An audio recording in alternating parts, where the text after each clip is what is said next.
राधे राधे, जय श्री कृष्णा। 26 जून 2023 को जम्मू और कश्मीर को हुए नेशनल कॉन्क्लेव को पीएको के बारे में बात करते हुए हमारे डिफेंस मिनिस्टर राजनाथ सिंह ने यह तय कर कहा कि अब तक पार्लियामेंट में 3 बार पीएको को यूनिफाई करने के लिए रेजुलेशन पास हो भी चुके हैं। बट अब तक जो सबसे इम्पोर्टेंट बात है ना, वो ये है कि पीओके की आवाम ने खुद ये एक्सेप्ट किया है कि यस, वो भी इंडिया के साथ जुड़ना चाहते हैं और पाकिस्तान के साथ नहीं। ये है पीओके एक्टिव मोहम्मद सज्जद राजा, जो यूएन में यानी कि यूनाइटेड नेशन में ओपनली पाकिस्तान के पीओके के अत्याचार पे बयान कर रहे हैं। पाकिस्तानी गवर्नमेंट द्वारा पीओके में चल रही ह्यूमन और नेचुरल रिसोर्स के एक्सप्लॉयटेशन को क्रिटिसाइज करते हैं। इनफैक्ट इन्होंने भी यह क्लेम किया है कि यस, पीओके की जनता इंडिया के साथ मिलना चाहती है। और यही सेम आप वहाँ पाकिस्तानी गवर्नमेंट के खिलाफ चल रही प्रोटेस्ट में भी देख सकते हैं। यानी कि friends, all in all PoK की जनता समझ चुकी है कि पाकिस्तान से काइंड ऑफ परेशान हो चुकी है। बट यू सी, हमें कुछ प्रूफ चाहिए कि टू क्लेम डेट की Pakistani government to actually PoK को एक्सप्लॉइट कर रही है। बिकॉज बहुत सारे लोग कहेंगे कि ये प्रोपोगेंडा भी हो सकता है, you know, may be current Indian government का। सो हमारे पास प्रूफ्स है। जब हमने इस दिशा में थोड़ी सी रिसर्च की तो हमारे पास ये सामने आया। 3 पाकिस्तानी एक्सपर्ट्स और न्यू दिल्ली में बेस्ड इंस्टीट्यूट में डिफेंस एनालिसिस आइडियाज के द्वारा publish Pakistan occupied Kashmir politics, parties and personality, इस बुक में ये क्लियरली मेंशन्ड है कि गिलगित बाल्टिस्तान यानी कि पीओके का एक काफी स्टडी एरिया, जिसे पाकिस्तानी गवर्नमेंट ने हिस्टोरिकली काफी ज्यादा निगलेक्ट करके रखा है। अब इस बुक ने काफी फैक्चुअली रिप्रेजेंट किया है कैसे बेलूचिस्तान एक समय का फ्लूएस्ट रीजन हुआ करता था, जो आज की पूरी साउथ एशिया का सबसे पुअरेस्ट और बैकवर्ड एरिया बन चुका है। लेकिन आखिर ऐसा क्यों? वेल, चलो इंडियन साइड ऑफ कश्मीर और पीओके के डेवलपमेंट को एक बार कंपेयर करते हैं। देखो, ये है पीओके का मैप, जिसमें मेजर एरिया है ये गिलगित बाल्टिस्तान, और ये दो छोटा सा एरिया है आजाद कश्मीर, जिसमें अकॉर्डिंग टू कश्मीर एक ऑटोनोमस गवर्नमेंट डिसाइड करती है, जो पूरे पीओके के इंटरनल अफेयर को मेजरली हैंडल करती है। बट एक्चुअली में ये सिर्फ एक पब्लिक गवर्नमेंट है, जो क्योंकि मेजर पावर जो कि पाकिस्तान के पास है, जिसके बारे में हम आगे स्टडी करेंगे। लेकिन अब इंडियन जम्मू एंड कश्मीर और पीओके को कंपेयर करके देखते हैं। So starting with the basic, दोनों कश्मीर में बेसिक फैसिलिटी जैसे हॉस्पिटल, एजुकेशन काफी डिफरेंस है। जेएंडके में 2008 से ज्यादा गवर्नमेंट हॉस्पिटल है और पीओके में सिर्फ 23 है। जम्मू और कश्मीर में 35 यूनिवर्सिटी है और वहीं पे पीओके में सिर्फ 6 है। फीमेल डिसेबिलिटी आप एयरपोर्ट तो ले लो, मेडिकल कॉलेजेस ले लो, पर कैपिटा बजट एलोकेट ले लो, इंफ्रास्ट्रक्चर डेवलपमेंट ले लो, सब में आपको सिमिलर डिस्पेरिबिलिटी ही मिलेगी। यहाँ तक कि जम्मू और कश्मीर में ही फुल्ली फंक्शनल रेलवे नेटवर्क मौजूद है और पीओके में तो एक रेलवे लाइन भी एग्जिस्ट नहीं करती। अब जाहिर सी बात है कि जिस रीजन में डेवलपमेंट कम होगा, वहाँ पे लोगों के लिए कम अपॉर्चुनिटी भी सरफेस करेंगे, और इसी वजह से जहाँ पे जम्मू एंड कश्मीर का पर कैपिटा इनकम $1200 है, वहीं पे पीओके का सिर्फ $500 है, $550 है। फिर still it doesn't over here stop here. जैसे आपको मालूम है, जब भी कोई रीजन डेवलपमेंट बैकवर्ड होता है तो उसको होम कंट्री बजट एलोकेट करती है। बिल्कुल ऐसे ही जैसे कि इंडिया अपने नॉर्थ ईस्टर्न रीजन को बजट एलोकेट करता है ताकि वहाँ पर डेवलपमेंट्स भी हो सके। मगर पाकिस्तान ने इसका अब बिल्कुल अपोजिट कर रखा है।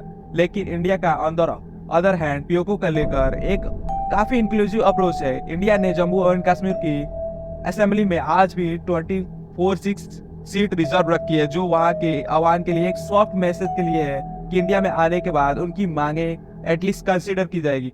एंड एक्चुअली आप पाकिस्तान के पीओके को ऑक्यूपेशन भी देखोगे ना, तो एक तरह से काफी फ्रॉडली ऑक्यूपेशन होंगे, क्योंकि ये सब हुआ एक बेसलेस एक एग्रीमेंट, जो एक कराची एग्रीमेंट, जो ये क्लेम करता है कि 1949 में इंडिया के पार्टीशन के वक्त कश्मीर के आवाम ने सामने से पाकिस्तान को अप्रोच किया था अपनी आजादी के लिए, और इसीलिए पाकिस्तान ने मदद करने के लिए पीओके को ऑक्यूपाइड कर लिया। और ये पूरी कहानी बेस्ड है, क्योंकि असली स्टोरी तो कुछ और है। दरअसल 1990s में पीओके में बेस्ड हाई कोर्ट में गिलगित बाल्टिस्तान को लेकर एक केस चल रहा था। उस केस के एक दौरान लोगों को ये पता चला कि असल में पाकिस्तान में कराची एग्रीमेंट साइन करके और पीओके और उसके लोगों को चीट करके पीओके की लिटरली 90% लैंड पर अपना कब्जा जमा ली। सो हुआ यूं कि 1947 में इंडो पाकिस्तान में वॉर के दौरान हमारे तब के प्रधानमंत्री जवाहरलाल नेहरू ने इंस्ट्रूमेंट ऑफ एसोसिएशन को लेकर यूएन की मदद मांगी और इस डॉक्यूमेंट से जम्मू और कश्मीर मिलना पाकिस्तान को श्योर था किसमें, क्योंकि सोली में मेंशन था कि हरिश्चंद्र राजा ऑटोनॉमी पाकिस्तान को इंडिया के दी है। पर इसको काउंटर करने के लिए पाकिस्तान ने धोखे से एक फेक एग्रीमेंट बनाया, जिसके लिए रातों रात एक लोकल पॉलिटिक्स लॉयर सरदार इब्राहिम खान को आजाद कश्मीर का प्रेसिडेंट बना दिया गया। और इसी के साथ उस एग्रीमेंट में पाकिस्तान को जम्मू कश्मीर के मुस्लिम चीफ चौधरी गुलाम अब्बास की साइड ली और ये पोर्ट्रे किया कि राजा हिंदू होने की वजह से इंडिया के साथ जुड़ना चाहता है। बट वहाँ की जनता जो मेजरली मुस्लिम है वो अपने लोकल रिप्रेजेंटेटिव यानी कि मुस्लिम कॉन्फ्रेंस के जरिए पाकिस्तान की मदद लेकर इंडिया से आजाद होना चाहते हैं। इस कराची एग्रीमेंट में क्लियरली लिखा था कि पीओके की गवर्नमेंट से रिलेटेड सब्जेक्ट को दो पार्टीज में डिवाइड किया जाएगा। कुछ सब्जेक्ट कुछ पाकिस्तानी गवर्नमेंट के कंट्रोल में होंगे और बाकी के सब्जेक्ट सरदार इब्राहिम और जम्मू कश्मीर मुस्लिम के कॉन्फ्रेंस के को रिलेशन से बनी पीओके गवर्नमेंट कंट्रोल करेगी। अब क्योंकि एक्सटर्नल अफेयर की मिनिस्ट्री पाकिस्तानी गवर्नमेंट के पास थी, तो पीओके के साथ होने वाली पीओके के साथ सारे नेगोशिएशन पाकिस्तानी ही हैंडल कर रहा था। इसीलिए इस वजह से कभी भी पीओके की जनता ओरिजिनल डिमांड दुनिया के सामने आ ही नहीं पाई। बट यहाँ पे फ्रेंड्स एक और मेजर इंटरेस्ट है। पीओके प्रेसिडेंट सरदार इब्राहिम खान का कहना था कि उन्होंने कभी भी इस एग्रीमेंट को साइन किया ही नहीं था, बल्कि उनके सिग्नेचर ने किसी और ने फोर्स किए थे और पाकिस्तान उन फोर्स सिग्नेचर वाले झूठे एग्रीमेंट को यूएन को लेकर गया था। पर इतनी मेहनत करने के बाद भी कुछ खास फायदा नहीं हुआ। उल्टा यूएन ने दोनों साइड के एग्रीमेंट को देखकर इंडिया के साइड को ज्यादा फेवर किया। यूएन ने यह सोल्यूशन दिया कि सबसे पहले पाकिस्तान अपने मिलिट्री फोर्सेस को बाहर निकाले और फिर इंडिया उस रीजन में अपने उतने ही फोर्सेस रखेगी जो पॉसिबल राइट्स को कंट्रोल में रख सके। इसके बाद लोगों के बीच एक पब्लिक वोटिंग करके उनकी राय पूछी जाएगी।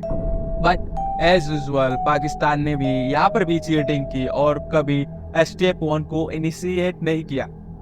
उल्टा इंडिया के खिलाफ ये नैरेटिव बैठाया कि इंडिया पब्लिक वोटिंग चाहती नहीं है। Now what's interesting here is Pakistan ने पीओके के लैंड्स को कई चाइनीज कंपनी को लीज पे दे दिया जो वहाँ के नेचुरल रिसोर्सेज को ओपनली एक्सप्लोर कर रही है। और इन्हीं सभी रीजन की वजह से ही तो पीओके के लोगों को पाकिस्तान से ज्यादा अब इंडिया पे भरोसा होने लगा है।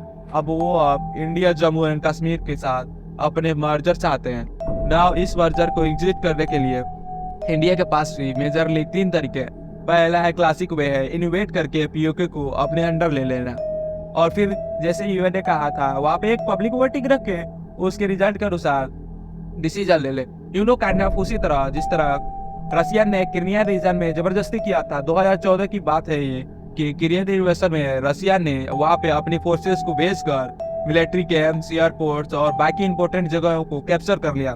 जिसके बाद उन्होंने क्रिमिया में एक रेफरेंडम वोटिंग रखा जहाँ पे लोगों के पास एक ऑप्शन इंडिपेंडेंस होने का था और दूसरा ऑप्शन रशिया के साथ जुड़ने का था।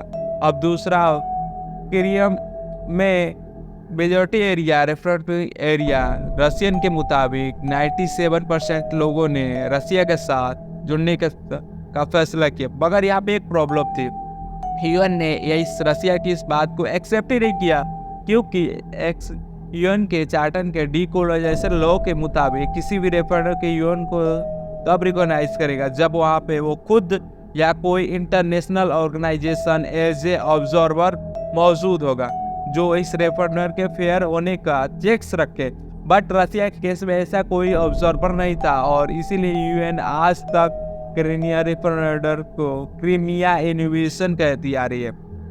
सो अगर इंडिया अभी आगे चल के ऐसा कुछ करता है तो उसे वहाँ पर कंडक्ट होने वाले रेफरेंडम में यूएन को एज एन ऑब्जर्वर रखना मैंडेटरी होगा, नहीं तो इंडिया को भी एक इनोवेटिव कंट्री के तौर पे क्रिटिसाइज किया जाएगा जो अब तक काफी एक तक पीसफुल कंट्री मानी जा रही है। अगर मैं इस कंट्री से जब कुछ हेल्प भी लिए तो भी बात यहाँ पर आसानी से खत्म नहीं होने वाली क्योंकि रिसेंटली एलओसी यानी कि इंडिया और पाकिस्तान के बॉर्डर पर चाइनीज के नेस्ट डिप्लॉयड है। और ये इसलिए है क्योंकि जितना डर पाकिस्तान को अपनी इलीगली ऑक्यूपाइड टेरिटरी के खोने का है, उससे कई ज़्यादा डर को चाइना को तो अपने हैवी इन्वेस्टमेंट को खोने का है। चाइना ने सिर्फ चाइना पाकिस्तान इकोनॉमिक कॉरिडोर यानी कि सी पैक के प्रोजेक्ट में अब तक $65 बिलियन इन्वेस्ट किए हैं, जो कि मेजरली पीओके से ही होकर गुजरता है। अब चाइना को अच्छे से पता है कि पाकिस्तान तो फिलहाल उस इकोनॉमिक कंडीशन में ही है जहाँ पे वो सारे इन्वेस्टमेंट को रिप्ले कर पाए, और तो और इंडिया उस चाइनीज को उस प्रोजेक्ट पे कब्जा कर लेती है तो उसके सारे प्रोजेक्ट वेस्ट होने वाले हैं। और इसीलिए अपनी टेरिटरी को पाकिस्तान और अपने इन्वेस्टमेंट को बचाने के लिए अब पाकिस्तान के साथ मिलकर इंडिया के अगेंस्ट एक प्रूफ रड वॉर लॉन्च कर सकता है, जिसमें इंडिया के लॉसेस होने के अच्छे खासे चांस है। और इसीलिए इंडिया के फिलहाल ये एक वाइबल ऑप्शन नहीं है, अब दूसरा जरिया अब जिससे इंडिया पीओके को यूनिफाइड कर सकता है, अब वो है पाकिस्तान के साथ एक पीस एग्रीमेंट साइन करके। 1867 में रसिया यूएस में एक ट्रीटी ऑफ सेशन साइन हुआ था, जिसमें उस वक्त $7.2 बिलियन लेकर यूएसए ने लेकर रसिया से अलास्का खरीदा था। अब पाकिस्तान फिलहाल चल रहे इकोनॉमिक कंडीशन को देखते हुए इंडिया पाकिस्तान को एक फाइनेंशियल ऑफर दे सकता है और ऑफिशियली बिना किसी और के पीओके को अपने नाम कर सकता है। But again there is catch. Current Indian government बार बार ओपनली ये रीस्टेट कर चुकी है कि that Kashmir is inalienable part of India including PoK. अब ऐसे में पीओके को पैसे देकर खरीदेंगे तो ऑपोजिशन और लोग ये कहेंगे कि पीओके सच्ची में इंडिया का इंटीग्रल पार्ट है, तो उसे खरीदने की क्या जरूरत पड़ रही है। मतलब करंट गवर्नमेंट झूठ बोल रही है, भला अपनी चीज को पैसे देकर कौन क्यों खरीदेगा। और इसीलिए इस एग्रीमेंट में अगर इकोनॉमिकल नेगोशिएशन आएंगे तो इंडिया के लिए एक फिजिबल ऑप्शन नहीं होगा। और तीसरा तरीका भी है इंडिया के पास, जो है यूएन इंटरवेंशन। अब इंडिया के लिए एक बचा एक आखिरी रास्ता है, यूएन इंटरवेंशन की मांग रखना, क्योंकि पहले भी यूएन ने ऐसे केसेस में इंटरवीन किया है, जैसे कि इराक और कुवैत का वॉर ले लो। इराक के कुवैत के ऑयल रिजर्व को कैप्चर करने थे, जिसके कारण उसने 2 अगस्त 1990 को कुवैत पर एक ऑल आउट अटैक लॉन्च कर दिया था। अब इसके सामने डिफेंस कैपेबिलिटी ना होने के सामने कुवैत गवर्नमेंट ने यूएन से हेल्प मांगी। यूएन ने इंटरवीन करते हुए सबसे पहले इराक को अपने ट्रूप्स को पीछे ले जाने के लिए 1.5 महीने का समय दिया, जो ऑर्डर्स इराक ने नहीं माने। सो इसके रिटेलिएशन में यूएन और एलाइड फोर्सेस ने मिलकर अपने फोर्सेस को ऑन ग्राउंड उतार दिया और वहाँ पे इराकी फोर्सेस पर अटैक लॉन्च कर दिया। इन हैवी अटैक्स को देखकर कई सारी इराक के ट्रूप्स ने सरेंडर कर दिया और 28 फरवरी 1991 में इराक में वॉर में हारने के बाद सारी ऑक्यूपाइड टेरिटरी को कुवैत को वापस कर दिया। अब इस मेथड की खास बात देखो, इसमें कुवैत को खुद वॉर में उतरने की जरूरत ही नहीं पड़ी and at the same time उसकी टेरिटरी सेफ गार्ड हो गई, यानी कि सांप भी मर गया और लाठी भी नहीं टूटी। तो अगर पीओके के कॉन्टेक्स्ट में इंडिया भी इस मुद्दे को G20 जैसे इंटरनेशनल स्टेज पर दिखाकर यूएन इंटरवेंशन की मांग करता है तो ये काफ़ी हेल्पफुल होगा। यूएन के हेल्प मांगने से इंडिया के इस इशू में एक अपर हैंड भी मिलेगा और यूएन इसे डिप्लोमेटिकली रिजॉल्व भी कर पाएगा। इनफैक्ट इंटरनेशनल स्टेज पर जाने के बाद बाकी कंट्रीज भी इंडिया का सपोर्ट कर सकते हैं because of India is good reputation. India के सभी को पता है इंडिया की कैपेबिलिटी किस लेवल पर पहुंच चुकी है और वहीं पर पाकिस्तान की कितनी गिरती जा रही है। और इसीलिए मुझे ऐसा पर्सनली लगता है कि इंडिया को अब एक वाइट पेपर रिलीज करना चाहिए, यानी कि एक ऐसा ऑफिशियल डॉक्यूमेंट जो पीओके की ग्राउंड रिपोर्ट्स और प्रॉब्लम्स बताए, जिसमें स्ट्रेट प्रॉब्लम मेंशन हो कि पाकिस्तान ने इंडियन टेरिटरी को इलीगली ऑक्यूपाइड कर रखा और इससे सारे कंट्रीज पाकिस्तान पर दबाव बना सकते हैं, जिससे पाकिस्तान पीओके को फ्री करने पर मजबूर हो जाएगा।